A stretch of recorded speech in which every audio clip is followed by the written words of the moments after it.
Good morning and welcome, Patriot Radio News Hour. I'm Joe Jaquint, CEO of the Patriot Trading Group, and our toll-free number, 800-951-0592, the website at allamericangold.com, and welcome to Tuesday.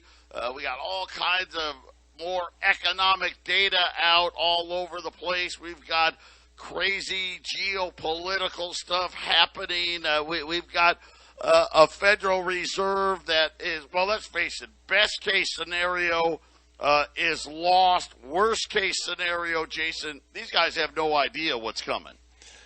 Yeah, I think that's well put, because, I believe they know exactly what they're doing. And if you're running a Ponzi scheme, you know that there's an end to it. And at some point, if you look far enough ahead, you try to do a shell game, have people look to the left while you're doing something on the right side, and then you have a global reset, Joe. So I think that it's rigged, but you could be right. It's possible they just don't know what they're doing. Yeah, well, I agree. I think it's rigged, and at the same time, it's a little of both. They really don't know what they're doing, even in this rigged system. Apple's announcing I know there's layoffs happening in tech. You don't expect to hear it from Apple. They're laying off 100 contract recruiters. They are now saying they are only hiring on a deliberate basis. So apparently before, Jason, they were hiring on an undeliberate basis, but now it's just going to be deliberate. And of course, listen, these companies, they love it. Right? Hey, we don't want to make you an employee. We gotta pay 6.2% in payroll tax. We gotta give you a 401k. Oh, we gotta give you health care. How about you just be a contractor? And that way, we'll just send you a 1099, not have to worry about it. Well, apparently, the recruiting department at Apple, Jason, just got gutted. Because if they're only hiring on what they're calling a deliberate basis, apparently that means they're not hiring. That sounds correct. Yeah, we're not accidentally right? hiring. I mean, we're gonna hire. I didn't know.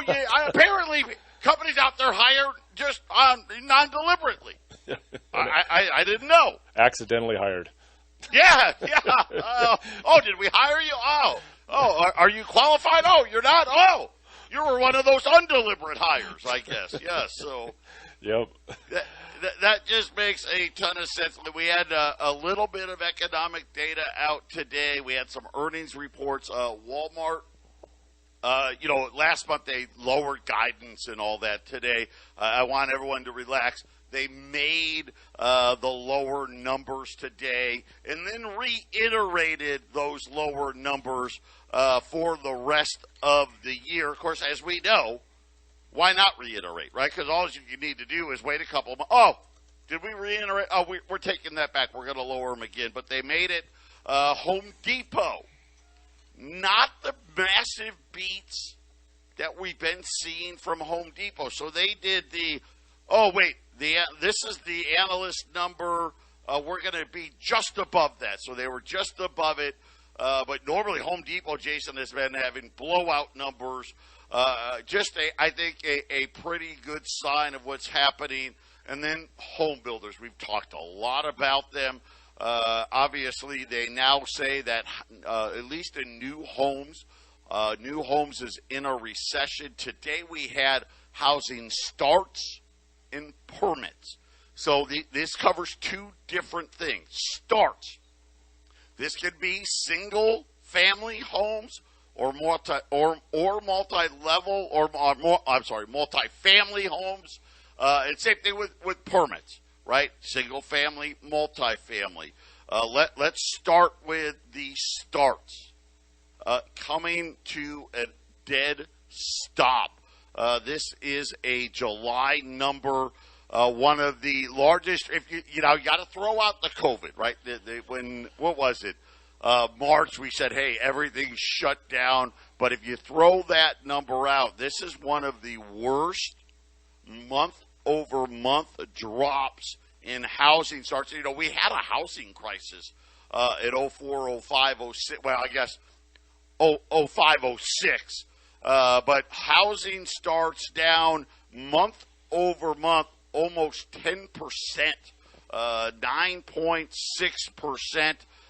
Starts now the lowest going back to June of 2020. Single-family permits down another 4.3%. Permits now for single-family homes down 12% year over year. But don't worry, guys, because guess what? The government, they got you. The home builders, they got you. Hey, we've got this. We got this all worked out here. Multi-family permits. Now, they were down month over month, 2.5%. Okay. But year over year, Jason, multi-family starts up 26.2%. So don't you worry. We've got a nice apartment ready for you. Oh, boy, when you build these new apartments and then you talk about some other stuff we talk about controls over society, then what are these new apartments going to be like? I bet they're really technologically advanced. I bet everyone that moves into them, Joe's like, oh, look, this is a brand new kind of apartment, Joe. It's got all the gadgets you need for turning stuff on and shutting stuff off remotely. Yeah, this is just insane. Single-family housing starts down 10%. 20%. Well, 20 year over year, 10% month over month. But hey, look at all the apartments we're building for you. Yes, I got a pretty good idea of where most Americans are going to be living. Patriot Radio News Hour. We'll be back after the break.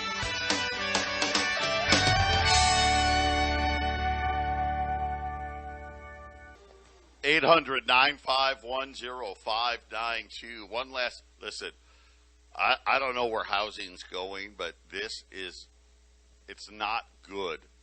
According to Redfin, 63,000 potential buyers backed out of their contracts last month.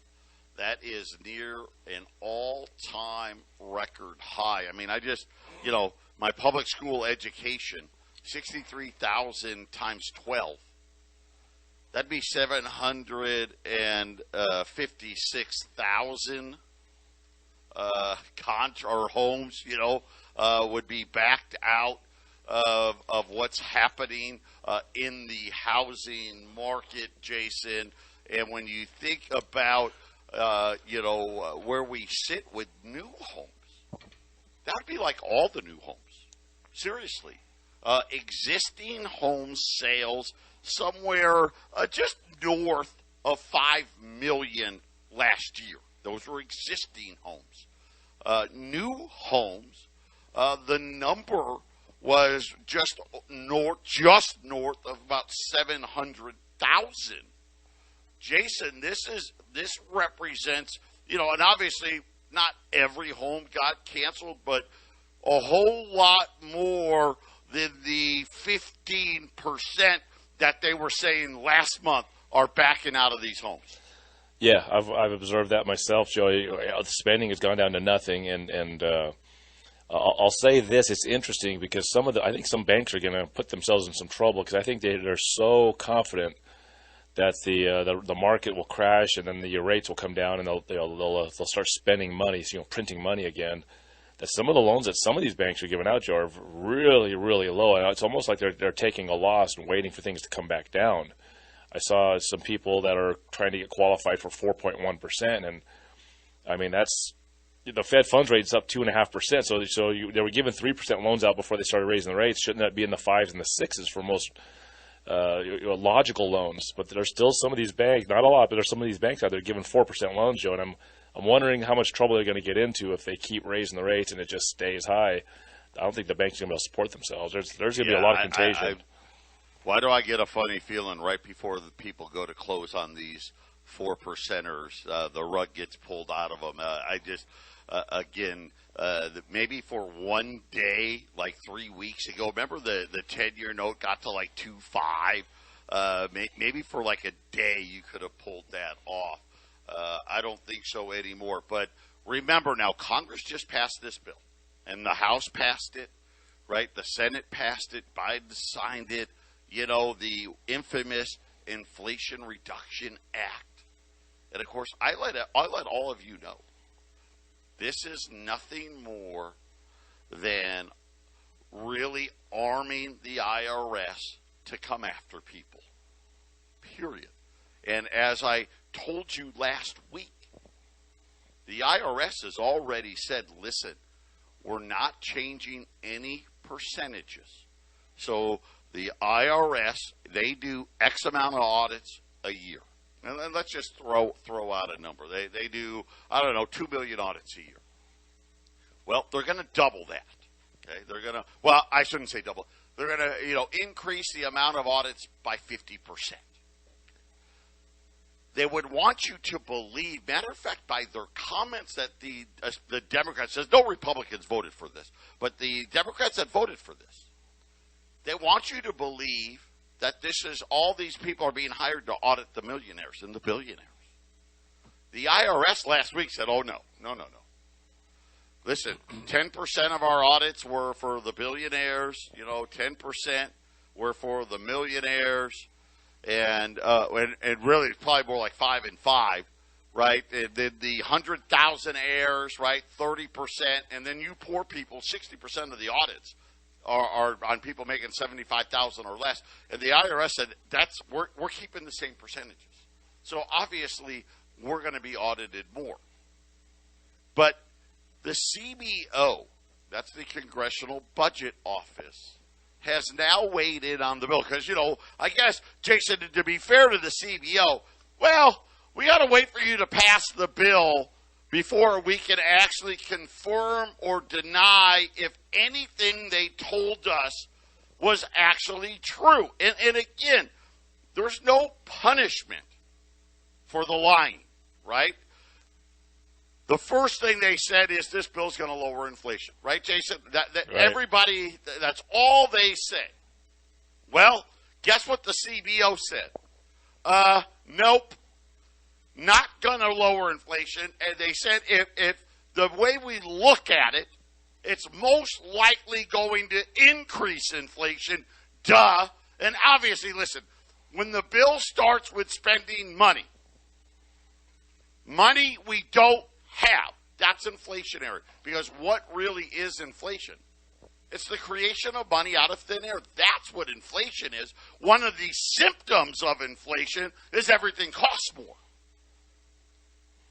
They say that they did say, listen, it's possible, but not likely that it may have no effect, right? So the CBO saying the best case scenario is it won't change inflation, but chances are it probably will.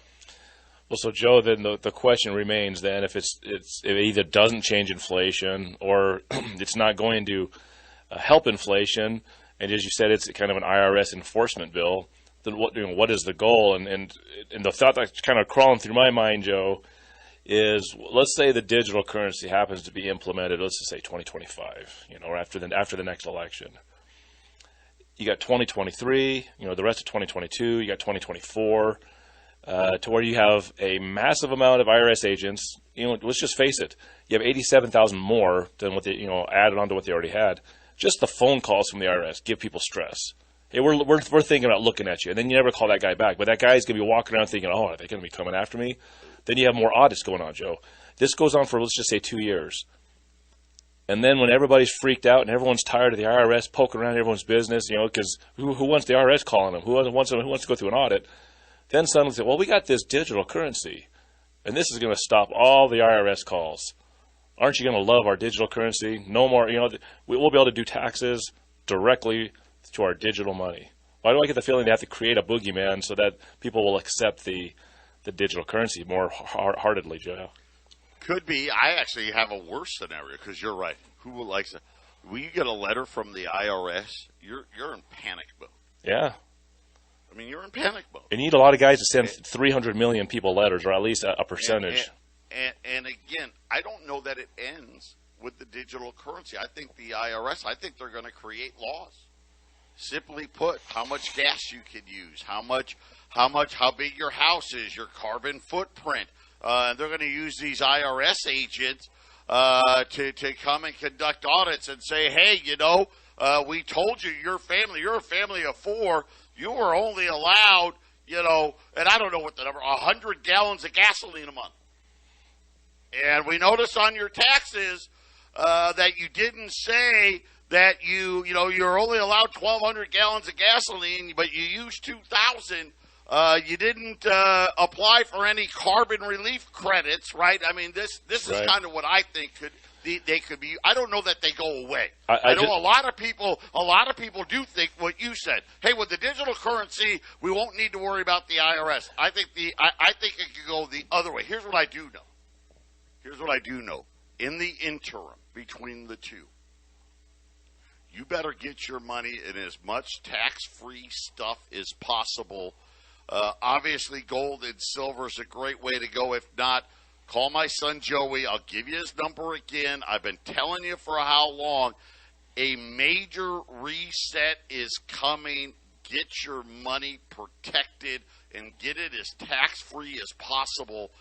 Joey's number 602-909-9048. Now, they said no inflation. CBO says, that's not true.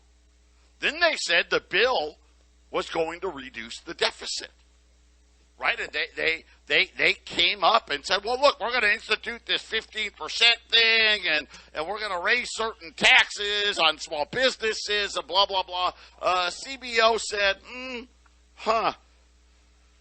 that's not what our models say. Because you know why? They're like, well, all the big businesses, all the loopholes are still there. So we don't believe you're going to collect nearly what you say. That's going to be a no. Nope, not going to reduce the deficit. So 0 for 2. Not going to reduce inflation, most likely to increase it. No shot at reducing the deficit. But lastly, Jason, they said the bill was going to raise GDP. And I guess, when you say, hey, well, wait a minute, we're hiring 87,000 IRS agents. That's a lot of people paying taxes. They said that the CBO says that the more audits on working class people, and it's going to result in let's say lowering of GDP, according to the CBO. And the fact that they are trying to tell people that it will not affect making people making less than $400,000, the CBO said that is absolutely not true, saying that the Internal Revenue Service will conduct billions of dollars of auditing on low and middle income Americans under the new Inflation Reduction Act. And Jason, again, I've already told our listeners this, but now the CBO is saying exactly what I've been telling you. Absolutely, Joe. That's so. And the IRS agents that they're hiring, Joe, are going to have, I would say, guess a much more wide, broad power base. Because let's face it, there's a lot of ways that the IRS agents could kind of track what you're doing already without the digital currency. So it almost smells of, as they use the word enforce, these are enforcers, Joe. Well, let's just try to find all the cheaters we can possibly find, because we're going to need every penny we can get to move the country forward, so to speak, Joe. That's what this whole thing stinks of. And right. I think you're right. I think the IRS, after a digital currency, are going to be very relevant still. But they do lose a lot of their usefulness as soon as there's a digital currency that can do a lot of the stuff that the IRS agents were doing before. So I think this is a change and a move in a different direction for the IRS in the next few years, for sure. Maybe why they need more guys. Yeah, and again, I think it's going to be interesting how this plays out. I just, unfortunately, I want to believe that with a digital currency, there's going to be less use for the IRS, because in theory, when you think about it logically, you're like, well, that's what it should do, right? It should be able to reduce that. Why do I I just have this feeling that they're like, yeah, we thought of that. We thought of that. Don't worry, right? We've got it all figured out. the IRS is going to still be the IRS. That's just all of a sudden is, and I don't know why. In reading through the CBO's report about pretty much every one of the major points of this bill was flat out lies. Right? It doesn't reduce inflation. It's not going to pay for itself. It's going to have a much bigger effect on people making less than $400,000 than people making more. Because you got to remember, Kirsten Sinema, one of the things they did to get her vote, because they needed all 50 Democratic senators, because this was one of those 51-50 deals. Inside of that, she carved out the Wall Street from the audits. In other words, the 15% and being audited won't apply to all the Wall Street investment firms and Wall Street hedge funds, which, let's face it, Jason, that's a large percentage of the billionaires to begin with. Isn't it wonderful? Patriot Radio News Hour. We'll be right back. 800-951-0592, Patriot Radio News Hour. And I get, this is the sad part of this. Anybody out there that was out spreading all these lies about this bill their jobs need to be eliminated.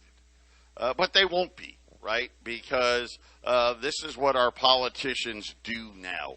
And they go out and they get on TV, they use the media to try to tell you, look at all the great things we're doing, and it's disheartening, really. You would think, you know what, at least one, right?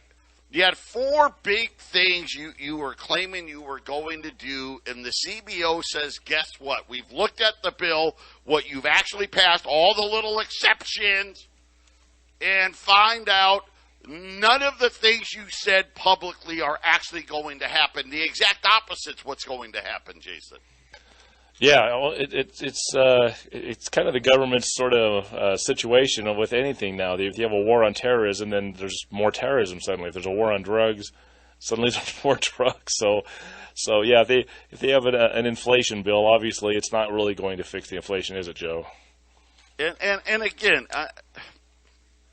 I think the thing that bothers me the most about this is kind of nobody's surprised, right? Nobody.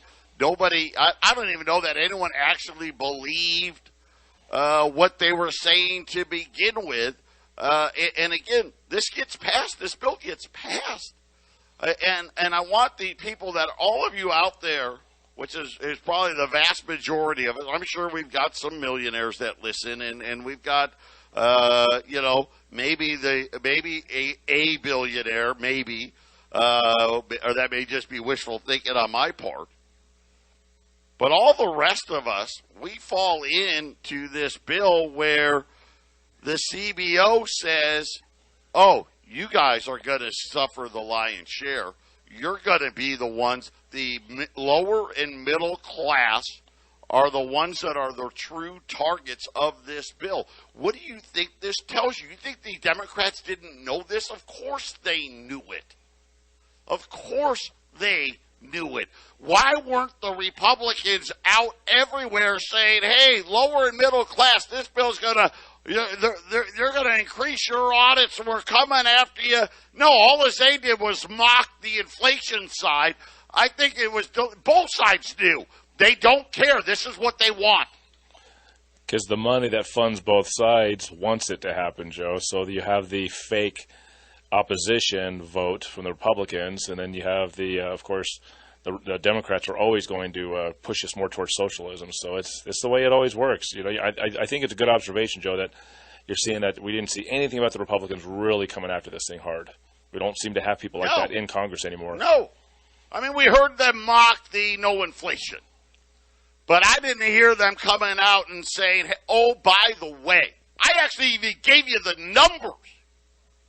Almost 1 million more audits for people making less than $250,000. That's what's in this bill. And these Democrats knew it, the Republicans knew it, and you know what? They didn't care. You have over 500 guys in Washington, the Congress and the Senate, and not one of them says, you know what, we don't really need federal income tax. Why don't we just get rid of the IRS? Not one. You think out of 500-something guys, there would be one guy's like, you know what, I got a better idea. Why don't we just write up something that just ends federal income tax? Let's just have a consumption tax to get our federal needs taken care of. Not one guy, Joe. It seems like out of 500-something, there'd be one. Yeah, the problem with that, Jason, you can't give your special interest buddies loopholes. That's correct. Right? Yeah, I mean, let's face it. Everybody with an IQ higher than room temperature knows that the consumption tax is it's the fairest tax possible. Yep. Hey, whatever you consume, you pay a tax on it. You want to buy a mega yacht? Great, here's a tax. You want to buy an expensive car? Great, here's a tax. You want to spend, less, right? Hey, I'm going to buy a cheaper car. I'm going to spend less on this. I'm going to be frugal with my money. Well, then guess what? You pay less because you're consuming less. That'll never happen because this is all about special interest in Kyrsten Sinema. I think she was really the poster child in this bill, where she basically said, well, I know the vast majority of these billionaires and millionaires, they're tied to Wall Street and these hedge funds and these banks. We're going to go ahead and exempt those guys. It's funny, Joe, because James Traficant, when he was still in Congress, had come up with a plan for a 25% consumption tax. I mean, people gasp when they hear that. But he eliminates federal income tax. He eliminates all corporate tax, zero. He says after the corporations suddenly don't have the burden of some of these regulations, these taxes, a 25% consumption tax makes everybody flourish in a massive way. With that high of a tax rate, Joe, isn't that amazing?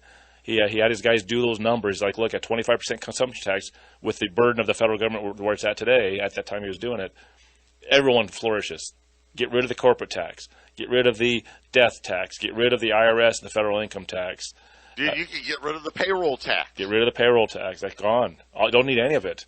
It's very easy. I mean, listen, I've told everybody, I've read running this commercial on 1360 for years, because most people this is how uneducated they truly want us. The Supreme Court had ruled that Social Security, this is in a case back in the 60s, that Social Security isn't property rights. And what that means to people is, hey, if you died early, let's say you died at 50, well, God, you've been taking 6.2% of my paycheck forever. I should be able to give that money to my kids or a survivor. No, you can't. The Supreme Court ruled that Social Security is, in their eyes, nothing more than a tax, and that at any point, the government can just say, you know what, we're not paying anything because legally, Jason, it's a tax. The Supreme Court says it's a tax. The government at any moment could just simply say, you know what, there are no more Social Security benefits. And, oh, by the way, the payroll taxes that you're paying are just that, a tax. Federal taxes is just a big pot. They just throw it all in there. They call it the Social Security tax. Well, because, hey, the reason we're taking the money from your check is it's supposed to go there. But there's nothing in law that says it has to go there. It never did, Joe. And so the president can propose a budget every year. Congress can debate it and change it, and then they vote on the budget. It could go to anything. That's the way it's supposed to work, actually, as far as federal income tax. Get rid of it. Patriot Radio News Hour. We'll be back after the break. 800-951-0592. And this was a really disturbing number. This is a July rents report. This has to do, this piece of the report had to do with restaurants.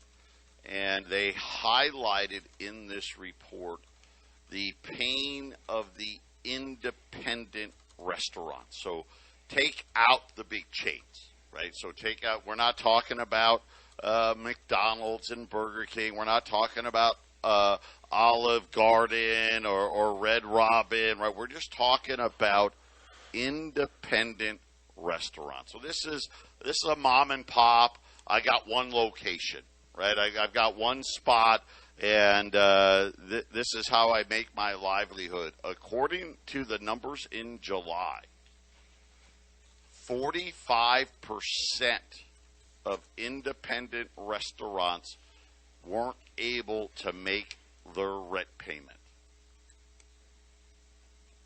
And I was just like, wow. Independent salons, 40%. 48% of small business in transportation didn't have enough cash to pay rent. The overall rent delinquency rate for U.S. small business is at 34%, just 1% away from the highest rate. In Canada, the situation, I don't know why they do Canada as well, apparently. By the way, in Canada, it's at 37%. So, Jason, there's a very clear pattern here of who is being, of course, this is something you and I have said, as this thing plays out, this is a small business killer, inflation. Yeah, Joe, and just yesterday I said that this is not going to be a housing crisis like 2008. This is going to be a rental crisis. People are not going to be able to pay their rent. You're talking about businesses not paying their rent. When you don't have the money, you don't have the money. What do you do? You know, and then the people that collect the rent, well, you can't just kick out every single renter you have. If you own several business shopping centers, you can't just kick every business out. The idea is, as well, we went through this in 2020. Maybe we'll get through this one too with some of our businesses, but it may not end that way. It's going to be a rental catastrophe, Joe, and really it's going to make a lot of people not travel around these stay-at-home jobs and these stay-at-home businesses. I think the system itself wants everyone to stop moving around, Joe. That's what it looks like we're heading for. Is shop at home, work at home. You don't need to go to a business. You don't need to go. We'll just close all those brick and mortar stores down. Those don't need to exist anymore. You just stay home. It's a lot more control over people if they just stay home, Joe. Yeah, absolutely, and you're right. It's very expensive, for the small businesses, like with those apps, those Door Dashes and all that stuff. A lot of those businesses can't do that because of the fees that are attached. They get charged. Just makes it not profitable for these businesses out there. And it's really created, like I said, this is a slow-moving thing here as we get further into this. I think we'll see more and more numbers reflect the slowdown. The funny part is Wall Street doesn't seem to mind, right? This is all good news for Wall Street, right? No more small businesses? Well, great. Because let's face it, people shopped at that small business. People ate at the restaurants. They went into their salon. Now they'll just have to go to a big business place, right, Jason? And that's right, Joe. And you mentioned it a few times already. As we have inflation, your best friend in a time of inflation is your mortgage, because you have a fixed payment. So when there's inflation, your mortgage is your buddy. That's your friend now. And if you're trying to buy a house or you're trying to get a loan now, as the inflation gets hotter and hotter, it's not good. It's not good. And if what good is your rental properties if there's nobody that can afford to pay them? Joe. Well, that's the thing, right? Yeah, these rents have gotten sky high. Speaking of sky high, silver premiums are up there. We've been scouring everywhere to find some affordable silver. We've got a deal today on dimes and quarters. These are they call it junk silver. I don't like that name It's really, I like utility silver better. These are pre-1965, so 1964 and older dimes and quarters. We actually, think about how we talk about inflation. We actually had silver in the money, right? Mm-hmm. All the dimes, quarters, and half dollars up through 1964 were made of 90% silver. Of course, inflation was starting to go. They took the silver out of it. But rolls of quarters, they're at $225 a roll if you buy a quarter bag or more. So a quarter bag would be 25 rolls. We'll take them down to $220 a roll. That would be a quarter bag of quarters would be $5,500 at 800-951-0592 on the dimes. A roll of dimes. Now, by the way, the quarters, that's a $10 roll, so there's 40 quarters in that roll. The dimes are half of that. They're a $5 roll, so 50 dimes in a roll. A roll of dimes today, we're going to get them on sale at $112.50. A quarter bag of dimes, that's 50 rolls of dimes, $5,500 at 800-951-0592. Patriot Radio News Hour. We'll be back after the break.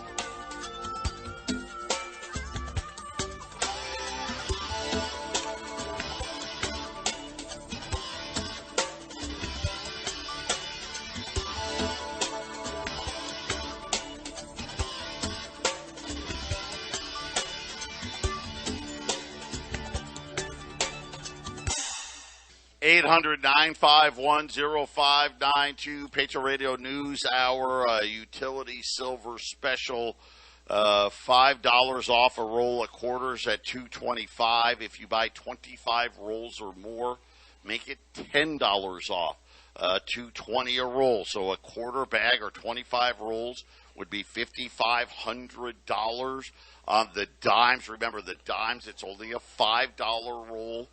So it's the quarters are a $10 roll. Save $250 on a roll of dimes, $112.50. If you buy a quarter bag or more, and in dimes, a quarter bag's 50 rolls of dimes, save $5. And Joe, some people get $10. Some people get a little confused when Joe says a $5 roll. That's face value for the coins. We all know that a Silver Eagle has a $1 face value. We would never sell at this point in history a Silver Eagle for $1. It's just a dollar denomination for the Silver Eagle. So this is and Joe, you struggle to find a name. Just do what you do with your pre-33 gold. It's constitutional gold. Well, this is constitutional silver, and they come in face value rolls of $10 and $5. But the sale price for the silver that you're getting today this is a good deal, Joe. Yeah, absolutely. Well, it's the best deal that we can find with the supply and demand situations that are out there. Keep adding to your portfolio. We had calls this morning. I still do have some 10th ounce gold eagles. I know those are very, very popular. They're $245 if you buy a roll or more, 50 or more of those. They're $240. So a roll of 10th ounce would be $12,000. We have those available as well at 800-951-0592. Gold's right where we were when we got off the air yesterday, 1772. But actually, gold started rallying after we got off the air yesterday. So gold right now down about $8. Silver at $20.10 right now. The Nasdaq's down, but the Dow is up. I guess Jason, I guess they like the fact that Walmart said things aren't getting any worse, at least not yet. Well, first question is, well, what's your time frame? What's your timeline? Yet? How long does yet buy us? that's the first thing I think. Right. A week? Listen. A day? They surprised the markets a month ago saying, hey, we're in a little bit of trouble. Profits aren't going to be what they're going to be. They lowered all of their guidance. Today they met it. and didn't lower it any further. So I guess that's a positive.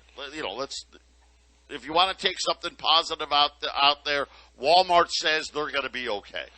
Yeah, when Walmart struggles to sell stuff, when money is tight for Americans, that shows you that there's not a lot of money out there for people to be spending stuff on, Joe. It's